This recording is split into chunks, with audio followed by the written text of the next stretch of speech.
எங்கேயுமே அது நடக்காத ஒரு விஷயம். அந்த இடத்துல அது வரைக்கும் எங்கள் ஃப்ரெண்ட்ஸ் கூட யாருமே வந்து கொஞ்சம் தள்ளி நின்று தான் எங்கள் கூட பேசிகிட்டு இருந்தாங்க. நான் யாராவது போய் கட்டிப்பிடிக்க போனால் ஒன்று தள்ளி விடுவாங்க, இல்லைனா தப்பாக நடக்க முயற்சி பண்ணுவாங்க. ஆனால் நீ மட்டும்தான் என்னை ஒரு அன்பாக என்னை இது பண்ணியிருக்க. அதே மாதிரி ஒரு ஹக் கிடைக்குமா அவங்ககிட்ட இருந்து ஒரு அன்பா?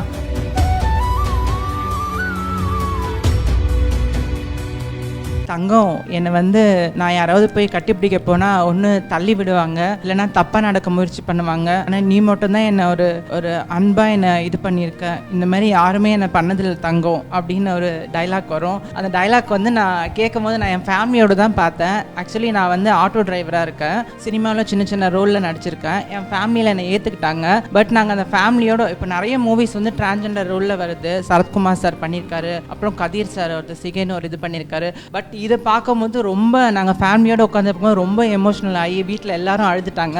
அந்த கேரக்டர் கிட்டத்தட்ட நான் ஒரு 1 month அதையே நான் பார்த்துட்டு அந்த ஸ்டேட்டஸ் அந்த சாங்லாம் வைக்கும் போது ரொம்ப அந்த கேரக்டராகவே சார் வந்து வாழ்ந்திருக்காருன்னு நினைக்கிறேன். அந்த டிரான்ஜெண்டர் லவ்ன்றது வந்து எல்லாரும் என்ன நினைப்பாங்கன்னா வந்து அது ஒரு வேற ஒரு விதத்தில் தான் பார்ப்பாங்க, ஒரு பையனாகட்டும் பொண்ணாகட்டும். ஆனால் அந்த அன்புன்றது இந்த மாதிரியும் இருக்குது அப்படின்றத வந்து முதல்ல அந்த கண்ணிலே தெரியும் அவரோட அந்த லவ் வந்து அந்த கேரக்டரில். அது வந்து ரொம்ப அந்த மாதிரி விஷயம் நிறைய பேர் வந்து ஹீரோஸ் இப்போ வர ஹீரோஸ் எல்லாருமே வந்து எனக்கு வந்து மாசான சீன் இருக்கணும், இல்லை நான் இந்த மாதிரி கேரக்டர் இருக்கணும் அப்படி இருக்கணும்னு நினைப்பாங்க. ஆனால் இவர் வந்து இப்போ அப்கமிங் ஹீரோவில் வந்து இவர் ஒரு டாப் லிஸ்ட்டில் இவர் கண்டிப்பாக வருவார். பட் இவர் அந்த கேரக்டர் எடுத்து பண்ணது வந்து எங்கள் எல்லாருக்கும் ரொம்ப சந்தோஷம், ரொம்ப பெருமையாக இருக்குது. அவங்க சொன்னதுக்கு அந்த மாதிரிலாம் பண்ணால் இந்த லவ் கிடைக்குமா? கிடைக்காது. ஸோ எனக்கு இதுதான் முக்கியமாக படுது. அதே மாதிரி அந்த கேரக்டரில் வர மாதிரி எனக்கு வந்து அதே மாதிரி ஒரு ஹக் கிடைக்குமா அவங்ககிட்ட இருந்து ஒரு அன்பா? ஆஹா,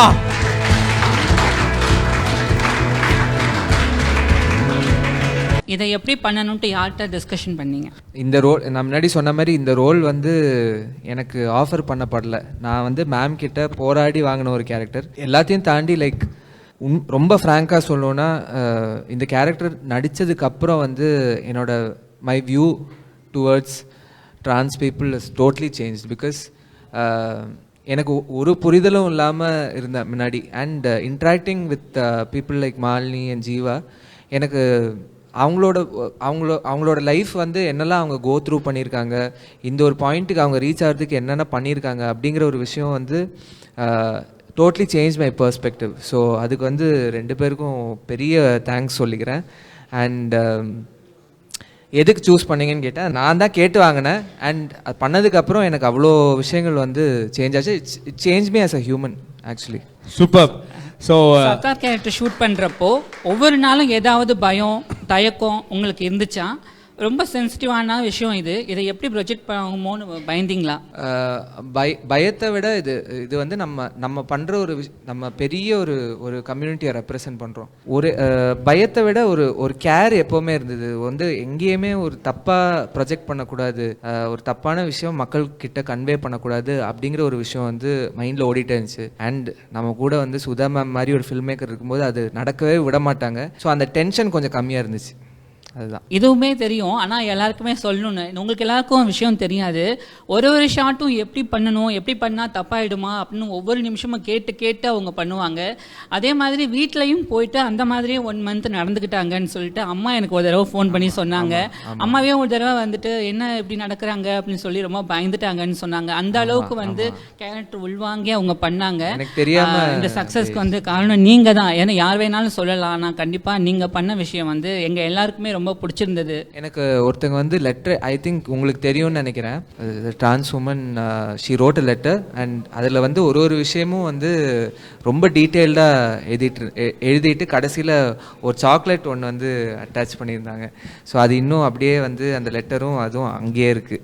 அண்ட் அதை என் சோஷியல் மீடியாவிலே நான் ஹைலைட் பண்ணி போட்டிருக்கேன். அதுக்கு முன்னாடி பண்ண படங்களாக இருந்தாலும் நான் உங்ககிட்ட முன்னாடி சொன்ன மாதிரி ஒரு செல்ஃப் டவுட்லேயே இருந்தேன். என்னால் இது நம்மளுக்கான கரெக்டான ஃபீல்டா, இது ஆக்டிங்கிறது எனக்கு உண்மையாகவே வருமா அப்படிங்கிற ஒரு செல்ஃப் டவுட்லேயே இருந்த இது வந்து எனக்கு சுதா மேம் வந்து ஒரு வந்து புது லைஃப்பை வந்து எனக்கு உருவாக்குனாங்க த்ரூ தங்கம்.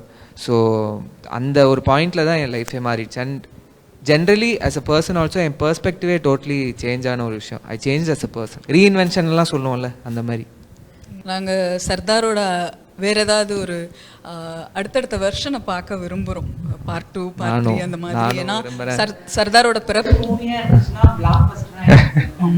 இது ஒரு முழுநீள படத்துக்கான ஒரு உணர்வு தான். அந்த அந்த அந்த கதை அது நம்ம ரைட்டர் அதை எழுதுனதா இருக்கட்டும், சுதா அவங்க அதை மேக் பண்ணதா இருக்கட்டும், ஒரு வெல் மேட் சினிமா என்னை பொறுத்த வரைக்கும்.